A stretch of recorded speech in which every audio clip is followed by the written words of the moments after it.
Hello everyone, welcome to my channel. আবারও আজকে নিয়ে চলে এসেছি তোমাদের জন্য একটা ব্লগ ভিডিও। আশা করি তোমরা সবাই ভালো আছো, আমিও ভালো আছি। আজ সানডে, তাই আমি আর আমার হাজব্যান্ড মার্কেটে গেছিলাম, মাছ কিনেছিলাম।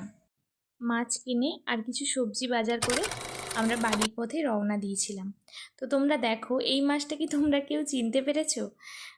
তো আমি তো জানি না, পুরো সাপের মতো দেখতে। তো যাই হোক, আমি এখানে নিয়েছিলাম চারাপোনা রুই মাছ নিয়েছিলাম। আমি প্রবাবলি একটু চারাপোনা মাছই খেতে ভালোবাসি, কারণ ওই মাছগুলোর টেস্ট ভালো হয়, বাট এই মাছটার টেস্টটা খুব একটা ভালো আমার তো লাগলো না। তো তারপর যাই হোক, ওই মাছের একটু সর্ষে বাটা দিয়ে ঝোল করেছিলাম, ওটা খেয়ে আমরা দুপুরে লাঞ্চটা কমপ্লিট করে নিয়েছিলাম। তো লাঞ্চ করার পর একটু রেস্ট নিয়ে আমরা আবার মার্কেটে বেরিয়ে গেছিলাম। দেখো, এখানে একটা ছোট্ট মেলা বসেছে, বাট মেলাটা ঠিকঠাক করে বসেনি, তাই তোমাদেরকে দেখায়নি। এর পরের সপ্তাহে যখন যাব তোমাদের সাথে মেলাটা শেয়ার করে নেব। ওখানে সব হাতের কাজের মেলা হয়। তারপর দেখো, আমি শপিং মলে গেছিলাম। শপিং করে দেখো কি কি নিয়ে চলে এসেছি। একটা চুড়িদার নিয়ে এসেছিলাম আর প্রচুর শপিং করেছিলাম, বাট তোমাদের সাথে সেগুলো শেয়ার করা হয়নি। তোমরা দেখো তো এই কুর্তিটা কেমন লাগছে আমাকে। কুর্তিটা দিয়েছে আমার বর, আমাকে কিনে দিয়েছে। এটা পুরো পিওর কটনের কুর্তি। আমার তো খুবই ভালো লেগেছে, জাস্ট পরার জন্য, বাজারে পরার জন্য। তোমাদের কেমন লাগছে প্লিজ কমেন্ট করে জানিও।